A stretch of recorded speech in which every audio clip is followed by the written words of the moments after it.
하겠습니다. 지난주 말씀은 바울이 에베소 장로들과 이별을 알리는 고별의 시간을 갖는 장면을 우리가 살펴봤습니다. 바울이 육신적으로는 다시 못 볼 에베소 장로들에게 고별하면서 전한 말을 두 단어로 여러분이 꼽는다면 뭐가 있을까요? 회개와 믿음. 그죠? 네. 자, 바울의 그 마지막 고별의 그 시간은 모든 사람들이 가는 길입니다. 자, 그 고별의 자리에서 저와 여러분이 모두 사랑하는 자들과 언젠가는 고별할 터인데 그 고별의 자리에서 이 바울처럼 회개와 믿음에 대해서 남아있는 자들에게 나누고 떠날 수 있다면 그것처럼 정말 감격적인 순간은 없을 거예요. 그죠? 네. 자, 그런데 이 회개와 믿음을 모든 사람들이 나눌 수 있는 건 아니에요. 그죠? 자, 이 회개와 믿음은 창조주 하나님을 인식한 자들만 할 수 있어요. 창조주 하나님 앞에 자신의 삶이 창조주 하나님 앞에 합당하지 못한 삶이었습니다 라는 회개는 그 하나님을 인지할 때 가능한 거고, 하나님 제가 이런 삶을 살았군요, 용서해 주시옵소서 라고 그 죄에 대한 주님의 어떠한 대속의 은혜를 구하는 것은, 그죠? 예수 그리스도에 대한 믿음을 또 이렇게 고백하고 이렇게 고별 시간을 갖는 것은 창조주 하나님을 인지한 사람만. 그러니까 얼마나 귀한 거예요. 네. 자, 우리가 언젠가는 지난주에 전 세계에서도 되게 주목했던 정말 재판이 우리나라에서 벌어졌잖아요. 근데 우리가 언젠가는 하나님 앞에, 하나님의 재판정 앞에 우리가 선다라는 거, 우리가 인식한다면 정말 우리의 삶이 어때야 하는가 다시 한번 생각하게 됩니다. 자, 지금 말씀드린 것처럼 전 세계가 주목하는 심판의 선고가 지난주에 있었어요. 내란죄를 저지른 한국의 대통령에 대한 탄핵 심판이었습니다. 여러분도 아마 느끼셨겠지만 저는 특별히 그 장면을 보면서 무슨 월드컵 결승전 중계를 기다리는 심정으로 그거를 지켜봤는데, 저는 그 장면 보면서 특별히 재판장이 갖는 위험에 대해서 굉장히 깊게 봤어요. 평소에는 그 문현배 재판장님이 사람이 가녀려 보이잖아요. 그죠? 그리고 다른 분들도 그 피청구인의 주장에 대해서 다 이야기하도록 했어요. 그 마지막 변론에서는 피청구인 윤아무개에게 시간에 제한 없이 그렇게 이야기하게 했거든요. 그들이 말하는 거 다 들었었어요. 그런데 선고할 때는 그 깔끔한 문장으로 선고를 내려버리니까 정말 불복할 수도 없을 정도로 완벽한 그런 문장으로, 그러한 어떤 논리로 딱 정리를 해버리니까 그 전까지는 얼마나 도대체 언제 선고하는 거야 혼란스러웠고 설왕설래가 심했잖아요. 그죠? 근데 그 재판정에 깔끔한 22분 동안의 그 문대행의 그 선고로 인해서 다 정식되어 버렸어요. 오히려 막 비판하던 사람들이 죄송합니다. 정말 그 재판장의 위험에 대해서 다시 한번 제가 생각을 하게 되었습니다. 정말 그 재판장이 허락하신 하나님의 그 카리스마와 재판장의 권위가 이런 거구나 라는 것을 온몸으로 체감하게 되는 순간이었습니다. 그러면서 시편 2편의 말씀이 이렇게 떠올랐어요. 시편 2편 말씀이 어떤 거예요? 세상의 군왕들과 관원들이 여호와 하나님과 메시아를 대적한다는 내용이에요. 그러면서 하나님께서 뭐라 그러신다고요? 주께서 웃으시며 주께서 비웃으시리로다, 이렇게 말씀하시잖아요. 하늘에 계시니까 웃으시며, 우리 인간의 제 아무리 그렇게 인생 가운데 막 하나님 없다 하고, 그죠? 하나님에 대하여 대항하고 대적하고, 너희 그래. 하나님께서 하늘에서 보시면서 얼마나 가소롭게 여기시겠어요. 하늘에서 웃으신다고요. 자, 저는 정말 이번 재판과 선고가 하늘의 재판과 선고가 이런 거야라는 것을 이 세상을 살아가는 이들에게 그림자처럼 이렇게 보여주는, 예표적으로 보여주는 그런 부분으로 느껴졌습니다. 정말 그래요. 이 세상은 하늘의 것이 어떤 것인가를 이렇게 예표적으로 보여주는 것으로 가득 차 있어요. 빛과 어둠도 그런 거 아니에요. 빛이 없으면 어둠은 정말 아무것도 안 보이고, 그 어둠도 한 줄기 빛으로 인해서 다 어둠이 물러가게 되고, 정말 우리가 살아가는 이 세상은 하나님을 인식할 수 있는 것들로 가득 차 있습니다. 근데 그 중에서 이 재판이라는 거, 일사부재리, 뭐 여러 가지 이런 부분들이 다 하늘에 하나님의 것에 대해서 생각할 수 있는 단초를 다 제공하고 있다는 거, 여러분 기억하시기 바라요. 자, 우리 오늘 말씀 나누도록 하겠습니다. 우리 사도행전 21장 1절로 3절입니다. 우리 같이 읽겠습니다.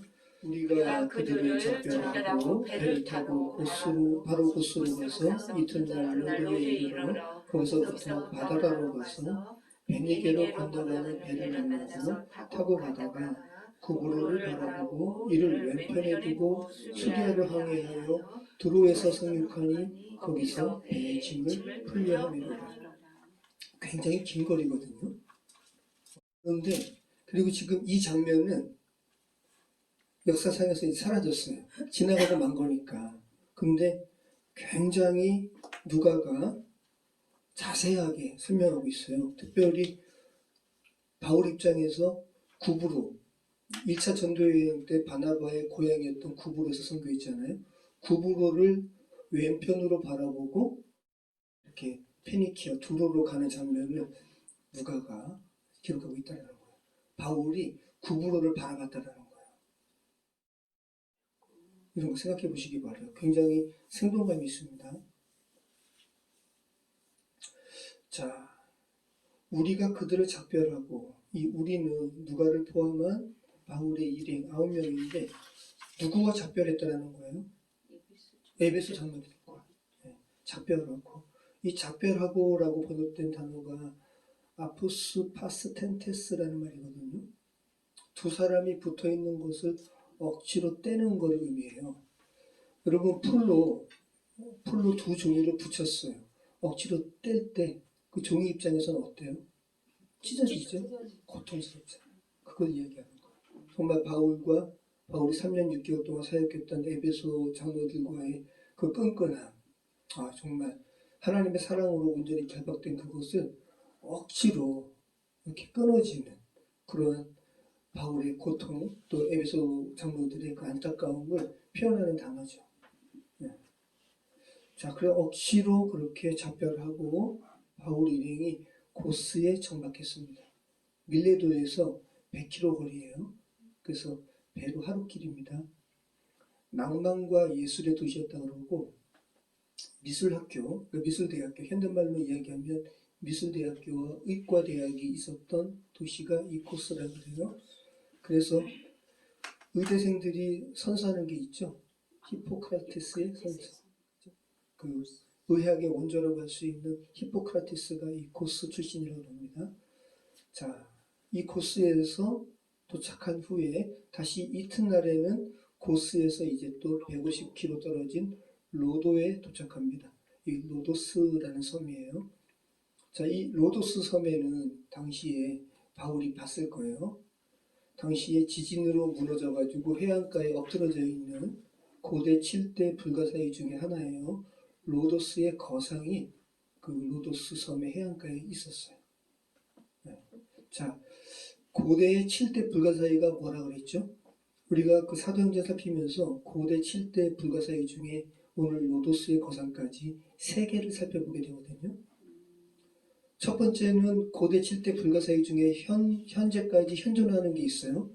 이집트 카이로의 기자에 있는 대피라미드. 이건 지금도 있어요. 지금도 있어요, 이건. 근데 나머지 6개는 없어요, 지금 하나도. 자, 그 중에 하나가 우리 지난번에 에베소의 아르테미스 신전. 기둥 하나 남았죠. 네. 자, 고대 7대 불가사의가 이집트 카이로의 기자에 있는 대피라미드, 그 다음에 에베소의 아르테미스 신전, 그 다음에 바벨로니아의 공중정화, 네. 그리고 올림피아의 제우스상. 이 제우스상도 지금 없어요. 근데 당시에 주조된 동전에는 이 제우스상이 제우스상이 어떤 형태였는지를 이렇게 그려놓은 동전은 있는데, 이 제우스상이 앉아있는 형태예요. 그리고 상아로 지어져가지고 굉장히 이 제우스상을 보고 사람들이 그냥 하여튼간 그 우상으로 만들어진 동상이지만 어떤 것을 느낄 만한 그런 거였다는 거죠. 올림피아의 제우스상, 그 다음에 터키의 할리카르나소스의 영묘, 굉장히 좀 이렇게 아름답게 정육면체로 지어진 묘가 있습니다. 이 묘는 회파됐는데 이 안에서 여러 가지 석상들은 발굴이 됐어요. 그래서 지금 대형 제국 박물관에 있습니다. 자, 그 다음에 또 어떤 게 있습니까? 우리가 지난번에 살펴봤죠. 알렉산드리아의 파로스 등대, 알렉산드리아의 등대. 이것도 7대 불가사의 중에 하나죠. 그 다음에 오늘 우리가 지금 바울이 3차 전도 여행을 마치고 귀한 길에 들른 로도스 섬의 거상, 이렇게 7개예요. 자, 이 로도스 섬의 거상은 알렉산더의 부하였던 안티고노스가 이 로도스 섬을 침략하려고 할 때 알렉산더가 죽고 그의 휘하 4장수가 이렇게 분할했잖아요. 그 중에서 이집트를 통치했던 프톨레마이오스가 이 로도스 섬을 침략하는 안티고노스에 대해서 같이 로도스 섬을 도와주는 거예요. 원조하는 거예요. 그래서 로도스 섬 사람들과 이 프톨레마이오스로 인해서 안티고노스가 후퇴합니다. 그리고 안티고노스 이 군대가 남겨놓은 무기를 가지고 이 로도스 섬 사람들이 팔아요. 그걸로 인해서 성전을 기념하는 청동으로 이 로도스 섬 사람들은 태양신을 섬겼어요. 헬리오스라는. 나름대로 다 이렇게 지역마다 주신이 있었잖아요. 그 로도스 섬의 주신은 태양신이에요. 그래서 헬리오스의 모습을 본따가지고 높이 33m의 청동으로 거상을 만든 거예요. 안에는 철제로 프레임을 짜고 겉을 청동판으로 이렇게 만든 거죠. 그 고대에. 이게 언제였냐면 기원전 292년부터 기원전 280년까지 12년 동안 이걸 만들었어요. 그리고 완공된 지 56년 만에 지진으로 인해서 무너졌어요. 무너졌다기보다 엎어진 거죠. 그리고 이것을 다시 세우려고 했는데 신탁에 의해서 신탁을 했는데 신탁은 다시 세우지 말라고 한 거죠. 그래서 그 신탁에 의해서 엎어진 것을 세우지 않고 800년간 그냥 해안가에 엎드러진 채로 있었던 거예요. 800년이 지난 후에 이 지역이 이제 터키 이슬람권이 지배하거든요. 그래서 이슬람 제국에서 이 로도스 거상을 하나하나 분해해가지고 고철로 팔아요. 그래서 그 기록이 있는데 이 청동 고철을 운반한 낙타만 900마리. 엄청난 거죠. 자, 그러면 여러분 이 로도스 거상이 그래서 후대 사람들의 속셈은, 사람들의 마음은 뭔가 거대한 것을 만들고 싶어 하잖아요. 이 많은 사람들이 거상을 제작하고 싶어 했는데 많은 영감을 줬다 그래요. 로도스의 거상이. 그 중에 하나가 미국이 영국에 대해서 독립전쟁에 승리했잖아요. 프랑스가 축하했어요. 그죠? 그래서 자유의 여신상을 프랑스에서 만들어가지고 배로 미국에 보낸 거예요. 그게 자유의 여신상인데 거기도 보면 머리가 약간 태양신처럼, 그죠? 그렇게 돼 있죠. 자, 그러면 우리는 뭐 상상할 수 있는 거죠. 바울이 로도스 섬을 지나면서 이 기원전 280년경에 무너진 거니까, 엎어진 거니까, 그리고 800년간 이후에 800년간 엎어진 채로 있었으니까 바울은 지금 AD 100년 미만이거든요. AD 50년, 60년 이때니까 자, 로도스 섬을 지나가면서 해안가에 엎드러진 로도스 거상을 봤을까요? 못 봤을까요? 당연히 봤겠죠. 그러면서 어떤 생각이 들었을까요? 우상에 엎드러진 모습 보면서 자연스럽게 뭐 성경에는 바울의 심령이 기록되어 있지 않지만 우상에 대한 또 바울의 그 마음을 우리 느낄 수가 있습니다. 자, 이렇게 바울은 고스, 그 다음에 로도스를 떠나서 이제는 어디로 가요? 바다라. 이 바다가 우리말로 바다가 아니라 이 지명이 바다라예요. 파다라. 이 파다라라는 곳에 갔는데 이곳은 당시 지상 낙원으로 불릴 정도로 그리스에 아주 그 아폴로 신전도 있고 굉장히 아름답게 조각되어진 아폴로 신상이 있는 아름다운 해안 도시라 그래요. 그렇게 바울이 소아시아 연안을 짧게 이렇게 지난 다음에 이제 바다라에서 당시 세계에서 가장 큰 무역 항구인 페니키아, 이 베니기아가 페니키아예요. 지금으로 말하면 레바논 지역, 아주 비옥하고 아름다운 지역이죠. 이 페니키아 지역에 두로 항구로 가려고 상선으로 갈아타는 거예요. 상선으로. 그래서 두로가 유명한 항구, 대무역 항구이기 때문에 두로에서 이제 짐을 내리고 짐을 다시 실는 이 시간이 한 7일 정도 여유 시간이 있기 때문에 이때 바울이 두로에 있는 또 하나님을 믿는 그리스도인 집에 방문해가지고 오늘 우리가 읽은 본문에 이런 사건들이 벌어지는 거예요. 자, 제가 지금 말씀드린 이런 부분을 아주 짧게 누가가 한 3, 4절에 걸쳐서 짧게 표현하고 있는데 PPT 한번 잠깐 보실게요. 우리 지난주에 본 거죠. 어디서 출발해서 드로아에서 그죠? 아소에서 미들레네에서 기오에서 사모에서 밀레도에서 이제 에베소 장로들과 눈물의 고별의 시간을 갖고 오늘 고스섬, 그 다음에 로도스섬. 그러니까 바울이 이 로도스 섬을 거치면서 해안가에 엎드러져 있는 로도스 거상을 봤을 거예요. 그 다음에 바다라. 자, 그 다음에 여기 보세요. 여기 구브로 섬을 거치지 않고 바로 이쪽 지역 이만큼이 다 페니키아 지역이란 말이죠. 페니키아 지역의 이 두로 항구로 바로 이렇게 배 타고 가는데, 자, 그러면 보세요. 배가 이렇게 가잖아요. 바울 입장에서 구브로가 어디 있는 거예요? 왼쪽에 있는 거죠. 그러니까 지금 누가가 그거를 표현하고 있는 거예요. 바울이 왼편에서 구브로 섬을 바라보고. 자, 그럼 이 구브로 섬 바라보면서 1차 전도 여행 때 있었던 일 생각할 거 아니에요. 살라미스를 통과해서 직진으로 이 페퍼스까지 가가지고 여기에서 서기오 바울에게 복음 증거하니까 서기오 바울이 관심을 가졌단 말이죠. 그죠? 그런데 박수무당, 엘루마, 바예수가 회방했잖아요. 그러니까 바울이 어떻게 했어요? 성령을 너가 회방하는구나 하면서 눈이 일시적으로 멀게 되는 이 사건이 구브로에서 있었죠. 이런 사건들 이렇게 생각하면서 바울이 왼편으로 구브로 바라보면서 두로에 정박하는 거예요. 들레네, 기우, 사모, 참 그죠? 연안을 하나하나 다 거치고 있어요. 그러니까 바울은 이 지역을 품고 아마 기도했을 거예요. 아마 하나님 이 지역에 하나님의 나라로 회복되게 해주시고 하나님의 백성이 온전하게 살아가게 해주시옵소서라고 기도하는 마음으로 품고 이렇게 가다가 바다라에서 이제 두로를 향해서 떠나는 거죠. 구브로 왼쪽으로 보면서 두로에 도착하는 거예요. 그 다음에 오늘 둘레마이, 그 다음에 가이사랴, 그 다음에 예루살렘에서 체포되는 거죠. 자, 이게 로도스 섬이에요. 자, 그래서 로도스 거상은 남아있는 게 없잖아요. 사람이 상상으로 표현하는 것을 우리가 볼 수밖에 없는데 이렇게 헬리오스, 이게 꼭 그거 같잖아요. 여기, 그죠? 지금도 자유의 신상의 머리도 이렇죠.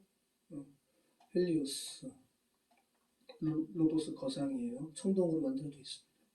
근데 아무튼 이렇게 컸어요. 33m니까 엄청난 거죠. 그러니까 계속 이야기하지만 아주 고대 사람이나 지금이나 그 인간의 어떠한 문명의 발달은 굉장했다는 거예요. 자, 이거는 어떤 거냐면 800년 후에 이슬람이 이제 이 지역을 차지하면서 이 로도스 고산, 무너져 있는 로도스 고산 이렇게 세워져 있는 게 아니라 있잖아요. 이렇게 무너진 거를 잘라가지고 잘라가지고 파편으로 만들어가지고 이제 거들로 팔려고 이렇게 자르는 모습이에요. 자, 이렇게 이제 투르에 도착합니다. 자, 당시 페니키아는 여러 수공업이 발달된 곳이라고 그러는데 자주장사 루디아가 염료, 보라색 염료를 팔아서 아름다운 옷감을 제작해서 이제 사업을 벌인 사람인데 이 자주색 염료를 공급받았던 곳이 페니키아 투르예요. 이 해안가에 있는 고동, 그 고동에서 염료를 채취한 거죠. 자, 우리 4절로 우리 6절에서 같이 한번 읽겠습니다. 제자들을 찾아 거기서 이래를 머물더니 그 제자들이 성령의 감동으로 바울더러 예루살렘에 들어가지 말라 하더라. 이 여러 날을 지낸 후 우리가 떠나갔으에 그들이 다 그 처자와 함께 성문 밖까지 전송하거늘 우리가 바닷가에서 무릎을 꿇어 기도하고 서로 작별하는 우리는 배에 오르고 그들은 집으로 돌아갑니다. 자, 에베소 장로들과의 상황과 비슷하죠. 그러니까 지금 성령께서 누가를 시켜서 반복해서 어떤 부분을 말씀하고 있는 거예요.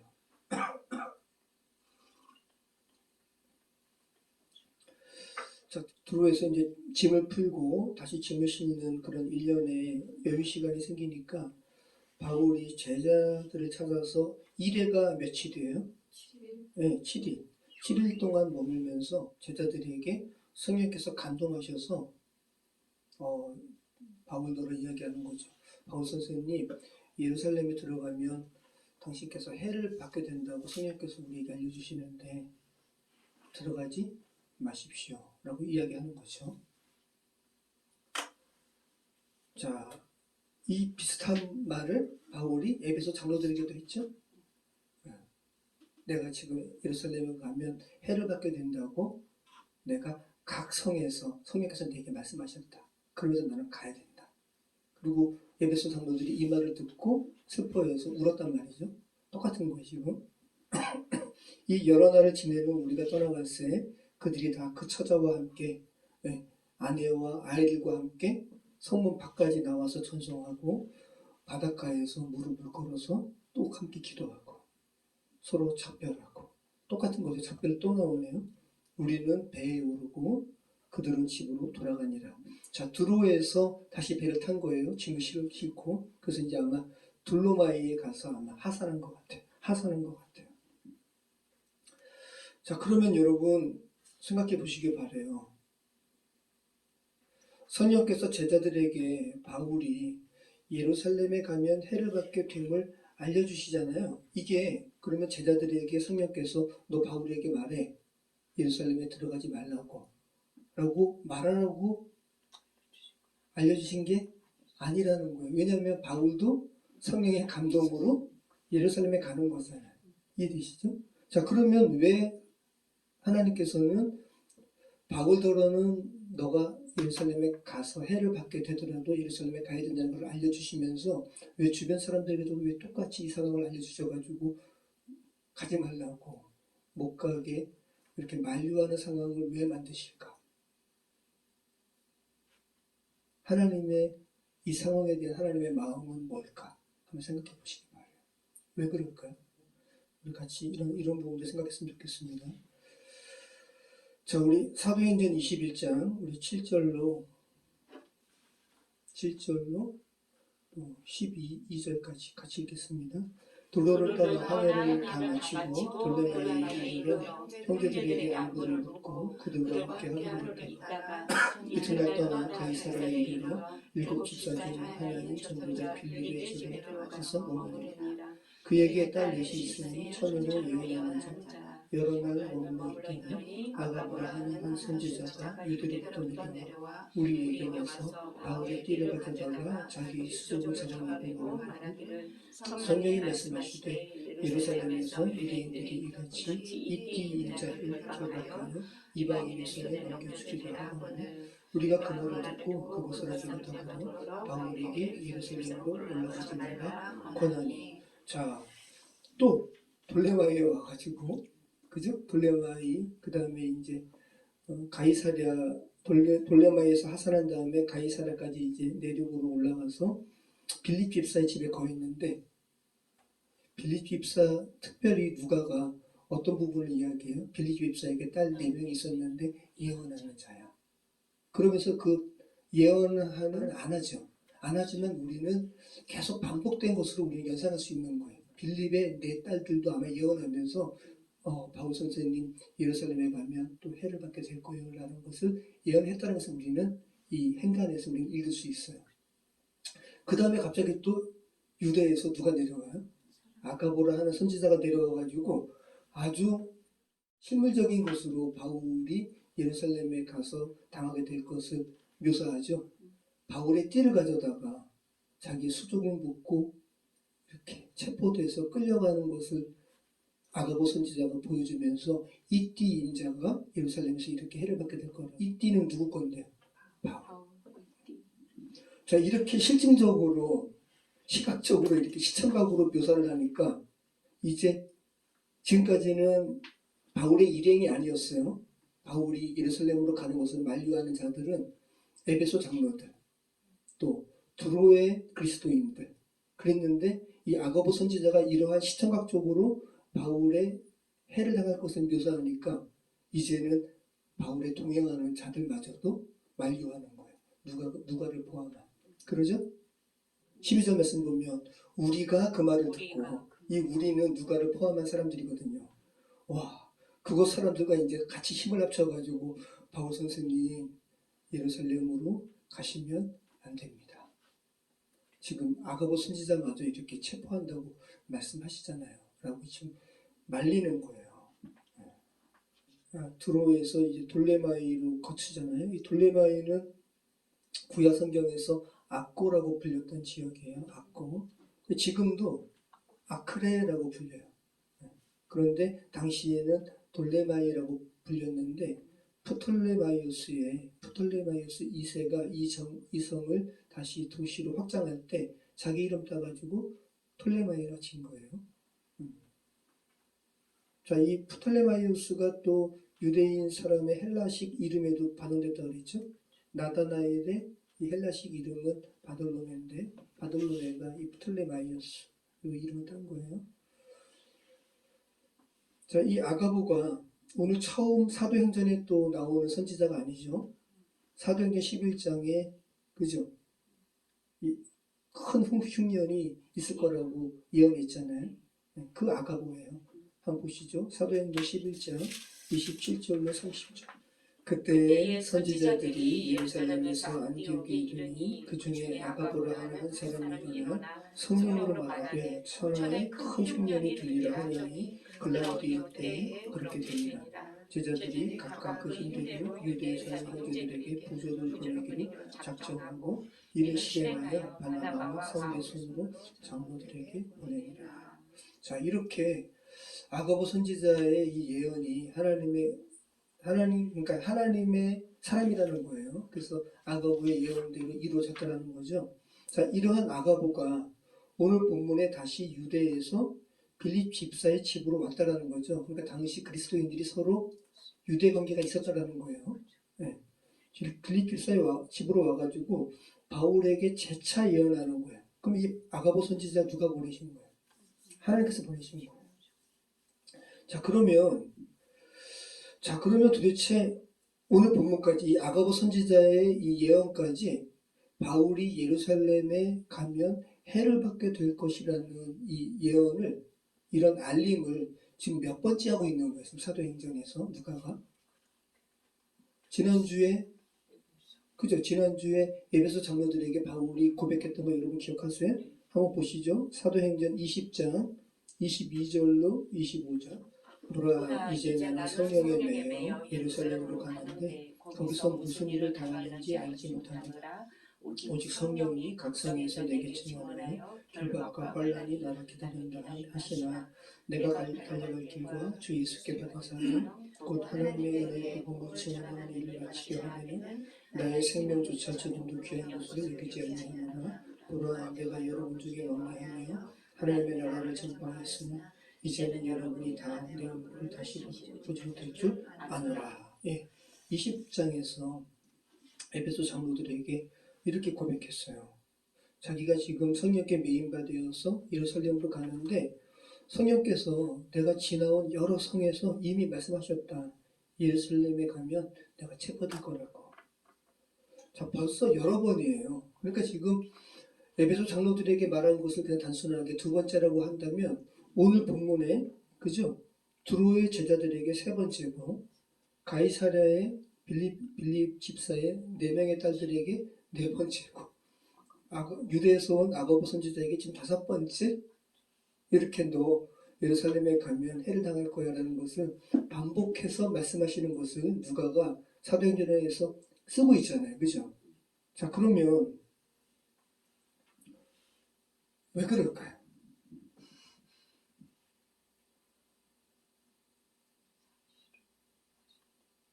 저는 이런 것 같아요. 바울에게 하나님께서 우리 하나님은 전지하신 분이시지만 하나님도 우리를 알아가신다고요. 너는 이렇게 살 거야 라고 하나님께서 그냥 로봇처럼 지정하지 않으셨다는 거예요. 프로그램하지 않으셨다는 거예요. 바울아, 나는 너가 다메섹 도상에서 예수님 만난 다음에 너의 패러다임이 바뀌면 내가 안다. 그리고 너가 정말 신실하게 3차 전도 여행까지 이렇게 너가 헌신한 거 알아. 근데 너가 예루살렘에 가게 되면 이제 체포되고 죄박당하고 너가 원치 않은 곳으로 너가 가게 될 거야. 그래도 갈래? 이렇게 묻는 거죠. 그래도 갈 거니? 계속 바울을 시험하는 게 아니에요. 바울이 어떠한 사람인지 하나님도 궁금하신 거예요. 그래도 갈 거니? 자, 이렇게 바울에게 허락된 이러한 어려움에 대한 시간을 미리 알려주신 것은 예수님도 겪으신 거예요. 여러분, 예수님께서 지금 우리가 사순절의 시간을 지나고 있는데 하나님의 아들이기 때문에 예수님께서 십자가 고난을 초월적으로 견디신 게 아니거든요. 예수님도 십자가 생각한다면, 그리고 십자가상에서는 당신의 완전히 하늘 아버지와 온전히 하나였던 것이 분리된 것을 경험하는 것이기 때문에 예수님도 생각만 해도 고통스러운 거예요. 그래서 피할 수만 있다면 피하고 싶었던 거예요. 그래서 겟세마네 동산에서 기도하실 때 땀이 피처럼 변하는. 그래서 이게 실제로 가능하다 그러잖아요. 의사의 말에 의하면 너무 심한 스트레스로 그렇게 하면 땀이 모세혈관이 터져가지고 핏방울처럼 흐른다 그러잖아요. 예수님께서 이런 기도를 하셨다고요. 자, 하나님이 아무튼 바울이 어떤 존재인지, 어떠한 성품을 가진 사람인지, 이래도 바울이 계속 그 길을 가는지 하나님은 알고 싶으셨다는 거예요. 베드로도 마찬가지예요. 베드로도 이제 내가 예수님 배반했는데 마지막에 베드로는 이렇게 숨겼다고 그러잖아요. 예수님처럼 난 똑바로 십자가에 나는 달려서 난 죽지 못하겠다고. 나는 거꾸로 달리겠다고. 그 베드로가 그런 사람이 된 거죠. 자, 예수님께서 겟세마네 기도를 어떻게 하시나요? 누가복음 22장 41절로 44절 한번 보시죠. 그들을 떠나 돌을 던질 만큼 가서 무릎을 꿇고 기도하여 이르시되 아버지여, 만일 아버지 되시거든 이 잔을 내게서 옮기시옵소서. 그러나 내 원대로 마시옵고 아버지의 원대로 되기를 원하는 하시니 천사가 하늘로부터 예수께 나타나 힘을 더하더라. 예수께서 힘쓰고 애써 더욱 간절히 기도하시니 땀이 땅에 떨어지는 핏방울같이 되더라. 이게 사순절 예루살렘에서 어린 양으로 대속의 그런 죽음을 당하시기 전에 겟세마네 동산에서 기도했던 그런 내용이죠. 자, 이 똑같은 경험을 지금 바울더러 하나님께서는 하시는 거예요. 바울도 피하고 싶죠. 근데 우리 13절, 14절 다시 한번 읽어보겠습니다. 바울이 대답하되 여러분이 어찌하여 울어 내 마음을 상하게 하느냐. 나는 주 예수의 이름을 위하여 결박당할 뿐 아니라 예루살렘에서 죽을 것도 각오하였노라 하니 그가 권함을 받지 아니하고 우리가 주의 뜻대로 이루어지이다 하고 그쳤노라. 예, 바울이 여러분이 어찌하여 울어 내 마음을 상하게 하느냐. 여기서 이 내 마음을 상하게 하느냐라는 이 단어는 쉰드리 푸톤테스라는 단어예요. 쉰드리 푸톤테스. 근데 이 단어는 신약 성경이나 다른 어떤 헬라어, 히라보 저서에도 나오지 않는 표현이라고 해요. 오늘 본문에만 나오는 표현인데, 우리 빨래할 때 지금 뭐 세탁기가 하지만 예전에는 겨울가에서 어머니들이 어떻게 했어요? 빨래 방망이로 막 두드렸잖아요. 빨래 방망이로 두드려서 산산이 조각낸다는 의미예요. 그러니까 처음 입단에서는 빨래 방망이로 막 두드림을 당하니까 어떻게 되는 거예요? 짓이겨지는 거 아니에요. 이 표현이라는 거예요. 그러니까 너희들이 어떻게 이렇게 울고 슬프게 해서 내 마음을 이렇게 짓이겨서 이렇게 내 마음을 약하게 하느냐라는 의미예요. 그러니까 제자들의 이 눈물 어린 만류가 자기 마음을 약하게 한다는 거예요. 그만큼 바울도 사람이기 때문에 이 눈앞에 닥친 고난을 피할 수 있기 때문에 피하고 싶고, 또 사랑하는 사람들의 저 아픔을 계속 이렇게 좀 보기가 쉽지 않았던 거죠. 너희들의 만류가 내 마음을 약하게 하고 있으니 그만하라는 거예요. 그러면서 뭐라 그래요? 자기가 순교도 각오했다고 이야기하죠. 그죠? 나는 주 예수의 이름을 위하여 결박당할 뿐 아니라 예루살렘에서 죽을 것도 각오하였노라 하니, 그제서야 바울이 그 제자들의 만류를 계속 거절하니까 이제 제자들이 어떻게 해요? 누가를 포함한 사람들이 우리가 주의 뜻대로 이루어지이다 하고 이제 만류함을 비로소 그치게 됐다 라고 누가가 쓰고 있는 거죠. 오늘 말씀이에요. 오늘 우리는 이 사도 바울에게 예루살렘에 가면 이렇게 해를 당하게 될 것이라는 반복된 예언의 말씀이 바울의 귀에 계속 들리게 하는 이 장면을 우리가 살펴봤습니다. 자, 지금 제가 말씀드린 것처럼 하나님께서는 바울에게 이 같은 알림을 계속한 이유는, 또 주변 사람들이 고통스러워할 정도로 이 같은 알림을 계속한 이유는, 하나님도 바울이 어떤 사람인지 알고 싶으셨더라. 하나님께서 김혜숙 권사님이 어떤 사람인지 전지하신 가운데 아시지만 그래도 알고 싶어 하시는 거예요. 김혜숙 권사가 어떤 사람인지, 저와 여러분이 어떤 사람인지 알고 싶어 하시는 거예요. 자, 다시 한번 기억하시기 바라요. 내가 너를 알지만, 지금까지 너의 행위를 내가 다 지켜봤고 너의 마음도 알고 너의 성품도 알지만, 정말 너가 가는 이 십자가의 길은 정말 쉽지 않은 길인데 그래도 너 믿음의 길을 계속 걸어갈 거니? 저 이 사역하면서 저희 아이 엄마랑 많이 다퉈요. 엄청 많이 다퉈요.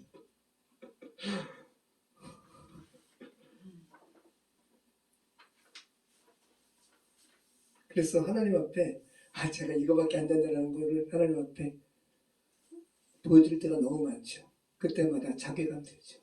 애들 앞에 부끄럽고.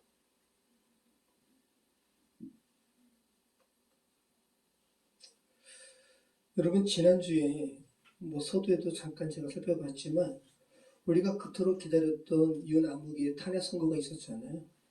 저는 탄핵 전날 한 변호사의 이 탄핵 선고에 대한 예측을 하는 그런 인터뷰를 보면서 굉장히 중요한 그 패널의 말이 계속 귓가에 맴돌았거든요. 그리고 그걸 보면서 그 선고를 제가 유심히 지켜봤는데, 그 변호사가 뭐라 그러냐면, 대통령이라는 중요한 책무에 대한 탄핵 심판이기 때문에 시간을 명시하는 그런 부분이 있을 거라고, 시간을 체크하는 게 있을 거라고. 그래서 대통령이라는 막중한 이 권한과 책임을 가진 어떠한 인물에 대한 탄핵 재판이기 때문에, 탄핵은 징계 절차거든요. 징계 절차이기 때문에 시간을 확인하는 게 있을 거라고. 그래서 제가 유심히 봤죠. 그랬더니 정말 이 문대행이 탄핵 사건이므로 시각을 확인하겠습니다. 시간이 아니라 시각을 확인하겠습니다. 여러분, 시각과 시간의 차이가 뭔지 아세요? 그렇죠. 시각은 찰나의 한 점이에요. 그러니까 탄핵이 인용되거나 기각되는 이 시점부터 달라지는 것이기 때문에 탄핵 사건이므로 시각을 확인하겠습니다. 지금 시간이 11시 22분입니다. 하면서 주문하면서 이렇게 탄핵 인용을 파면을 외쳤잖아요. 그 시각은 한 점이에요. 한 점이라는 건 원래 없어요. 말하는 즉시 흘러가니까. 근데 아무튼 사람이 이렇게 만들어 놓은 한 점을 이야기했죠. 시간은 시각과 시각 사이. 그게 시간이죠. 그 사이간 쓰는 거잖아요. 그러면서 문대행이 정말 탄핵 사건이므로 시각을 확인하겠습니다. 하면서 되게 이 낭독하는 거 연습 많이 한다 그래요. 그래서 박근혜 대통령 탄핵 사건 때 그 누구였죠? 그 헌법재판소장 대행이 하셨잖아요. 이정미. 그분도 머리 이렇게 파마 머리 이렇게 하는 거 왜 그러냐면 차 안에서 그 선고 주문하는 거 있죠. 그거 낭독하는 거 연습하다가 머리 그것도 풀지 않고 나온 거거든요. 그래서 연습 많이 한 거예요. 그러면서 이제 마지막은 짧은 문장이지만 보고하지 않고 문대행이 외워서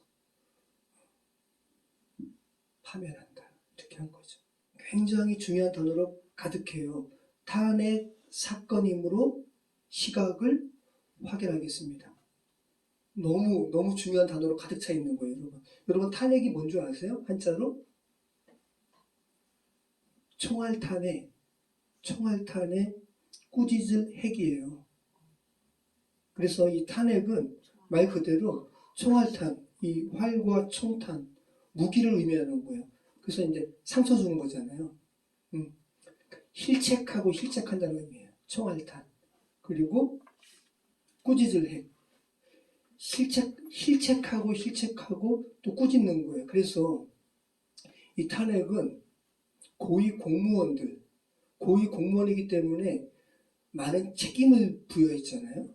그렇기 때문에 이 사람의 작은 잘못을 저질렀다고 해가지고 다 탄핵해버리면, 다 그 자리에서 내려오게 하면 고위 공직자에게 기대하는 그런 활동을 그들이 할 수가 없잖아요. 그렇기 때문에 일반적인 법으로는 고위 공직자를 함부로 그 자리에서 내려오게 할 수가 없어요. 그래서 굉장히 이 탄핵 심판은 굉장히 신중해야 되는 거죠. 그리고 그 탄핵 인용이든 기각이든 그 선고 시점에 따라서 그 고위공직자의 그 권한의 어떤 활동이 제한되거나 계속 유지되는 것이기 때문에 선고 그 시각을 확인하는 거고. 자, 그러면 여러분 보세요. 여러분은 탄핵될 수 있는 사람이에요? 아니에요? 아니에요? 세상에서는 아니지만 하나님 앞에서는 여러분 탄핵될 수 있어요? 없어요? 왜냐하면 하나님께서는 저와 여러분을 뭐라 그러시냐면 청지기라 그러시니까. 청지기가 다른 말로 하면 고위 공직자예요. 하나님의 일을 대리하는 사람이니까. 청지기라는 것은 자기 일이 아니잖아요. 맡겨진 일을 하는 거예요. 그래서 여러분을 누가 탄핵하냐 하면 누가 탄핵하겠어요? 하나님이 탄핵하지 않아요. 사탄이 탄핵하죠. 여러분. 그래서 이거 생각하신다면 지난주에 있었던 이 재판정, 헌법재판소에서 열렸던 이 선고는 굉장한 것을 우리에게 말씀하고 있어요. 자, 사단은 저와 여러분을 탄핵 심판에 자꾸 회부하려고 해요. 왜? 우리를 하나님의 자녀된 신분에서 내려오게 하기를 원하니까. 그리고 하나님은 정의로우신 분이시기 때문에 재판장이에요. 그런 그림을 생각해 보시기 바라요. 정의로운 재판장이시기 때문에 검사에 의해서 탄핵 소추된 이 사건에 대해서 인용이든 기각이든 각하든 하실 수밖에 없어요. 자, 그럼 선고는 뭐예요? 탄핵 사건이기 때문에 제가 시각을 확인하겠습니다 하고 선고하잖아요. 그죠? 선고는 선언한 선에다가 말을 알릴 거거든요. 말 그대로 알리는 거예요. 우리가 선고를 어떤 경우에 하냐면 사람이 태어났을 때, 그래서 아이들이 태어났을 때, 우리 재훈이 태어났을 때 그 인천의 마리아 산부인과 원장님이 정말 감동적이었어요. 그 핏덩이 재훈이 다리를 딱 잡더니 한 손으로 쫙 올리더니 2007년 12월 12일 몇 분 몇 초 4시 19분 선고하는 거예요. 선고. 알리는 거예요. 자, 그리고 사람이 죽으면, 그죠? 의사도 사망 시간을 이제 적죠. 그리고 목사는 선고하는 거죠. 흙은 흙으로, 죄는 죄로. 선고하는 거예요. 자, 이 선고와 재판장의 선고는 또 달라요. 똑같은 단어를 쓰긴 쓰는데 재판장에서 선고는 뭐예요? 이 소송의 결과를 알리는 거예요.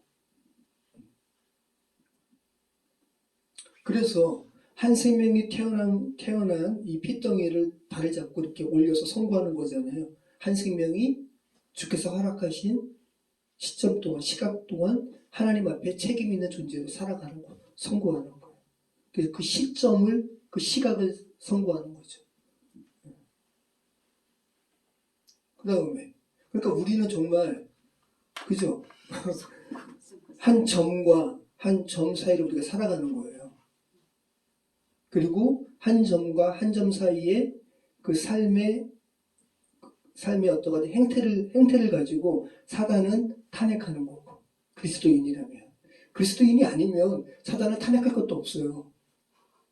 그리스도인이기 때문에 탄핵하는 거예요. 왜? 하나님의 청직이니까. 그리스도인이기 때문에 우리의 시간도, 우리의 육체도, 우리의 모든 것도 우리 것이 아니라 하나님께로부터 부여받은 것이기 때문에 우리가 그것을 잘 관리해서 어떻게 하나님 나라의 확장을 위해서 사용했는지를 하나님 앞에 보고해야 된단 말이죠.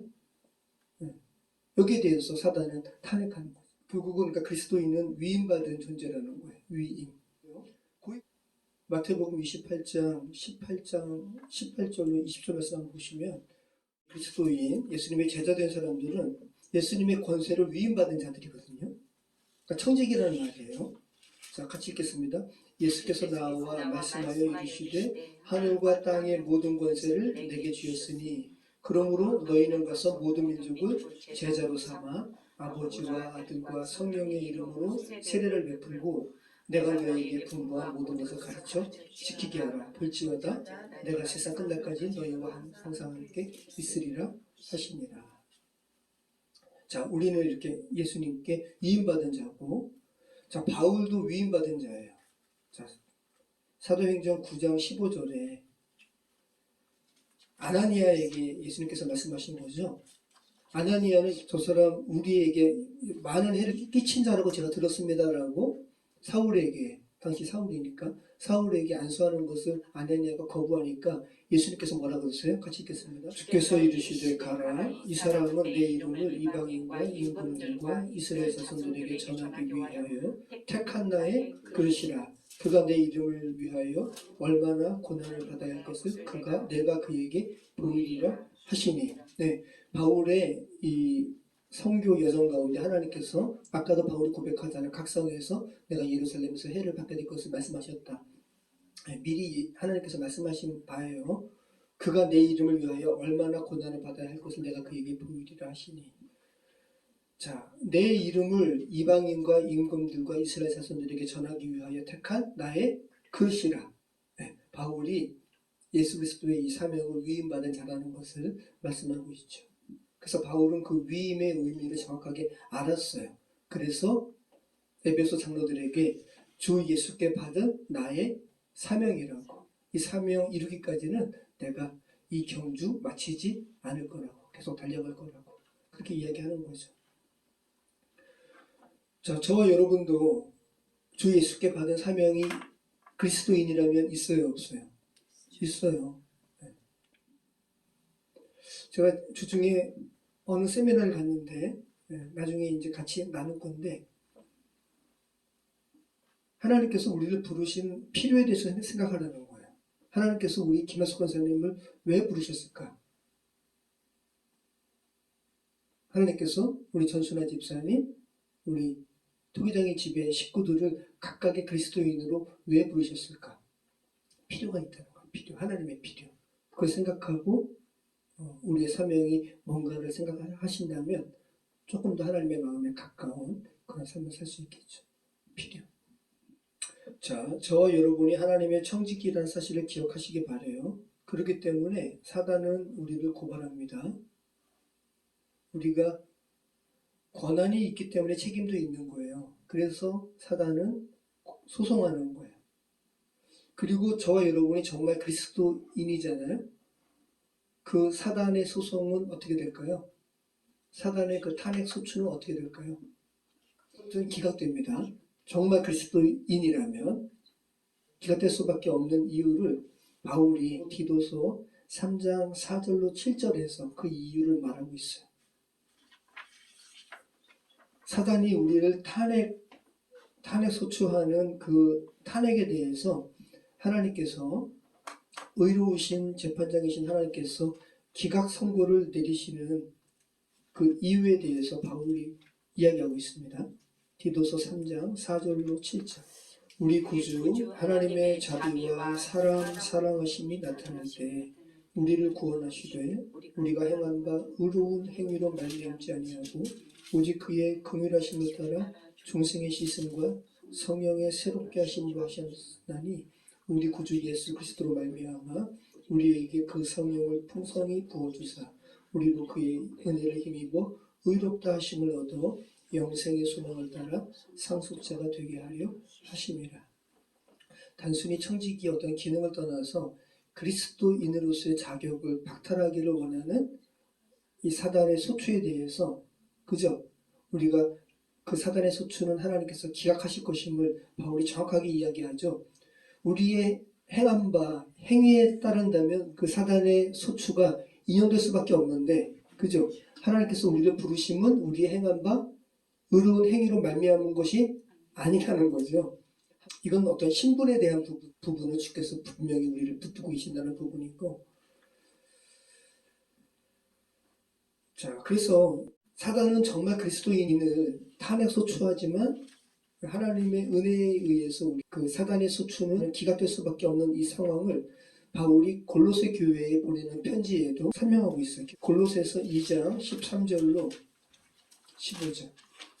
또 범죄와 육체의 무한대로 죽었던 너희를 하나님이 그와 함께 살리시고 우리의 모든 죄를 사하시고 우리를 거스르고 불리하게 하는 법조문으로 쓴 증서를 지우시고 제하여 버리사 십자가에 못 박으시고 통치자들과 권세들을 무력화하여 드러내어 구경거리로 삼으시고 십자가로 그들을 이기셨느니라. 네.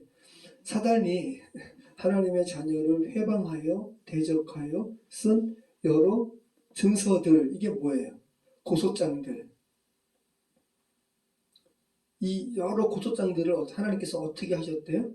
증서를 지우시고 제하여 버리시다. 이 제하여 버리셨다는 건 뭐냐면 소각하셨다는 거예요. 완전히 없어졌어요. 십자가에 못 박으시고 통치자들과 권세들을 무력화하여 그래서 무장 해제시켰다는 거예요. 우리를 대적하는 사단의 이 괴계를 주님께서 완전하게 무장 해제시키셨다는 것을 바울이 골로새 교인들에게 이렇게 쓰고 있어요. 그래서 구경거리로 삼으시고, 이건 무슨 말이에요?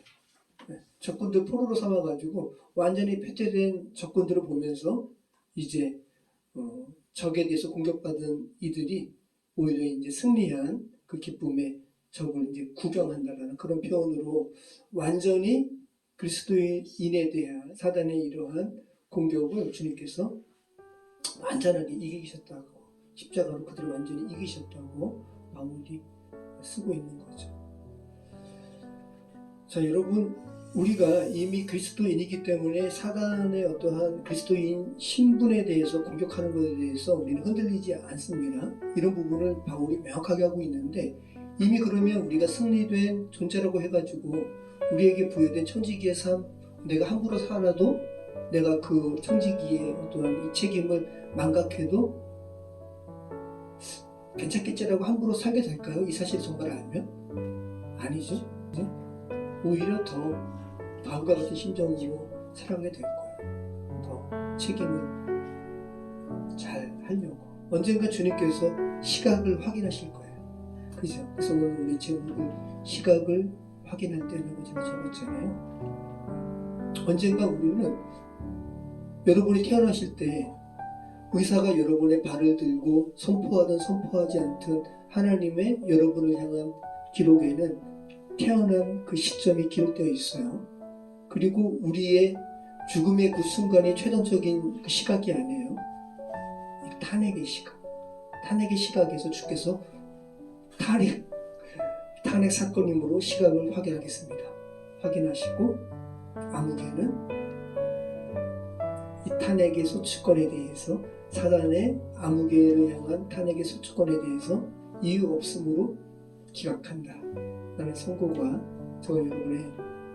저와 여러분에게 내려지기를 축원합니다. 따라서 같이 기도하겠습니다. 참 좋으신 하나님 감사합니다. 우리의 삶이 정말 우리의 삶에 여러 가지로 주께서 보여주신 어떤 현상들, 또한 물리적인 것들, 또한 인간 사회에서 이루어지는 모든 행위들, 또 특별히 이 재판정이라는 이런 모델이 하늘 법정에서 이루어지는 어떤 그림자라는 것을 다시 한번 읽어주시면 감사합니다. 아버지 하나님, 우리의 마지막에 이 선고의 시각에서 주님께서 사단의 공격에 대해서, 사단의 어떠한 고소에 대해서 이유 없음으로 기각한다라는 그런 음성을 저희 영혼이 듣게 되는 은혜가 있게 해주시옵소서. 청지기의 삶 온전히 감당하는 우리 인생 되게 해주시옵소서. 예수 그리스도 이름으로 기도합니다. 아멘.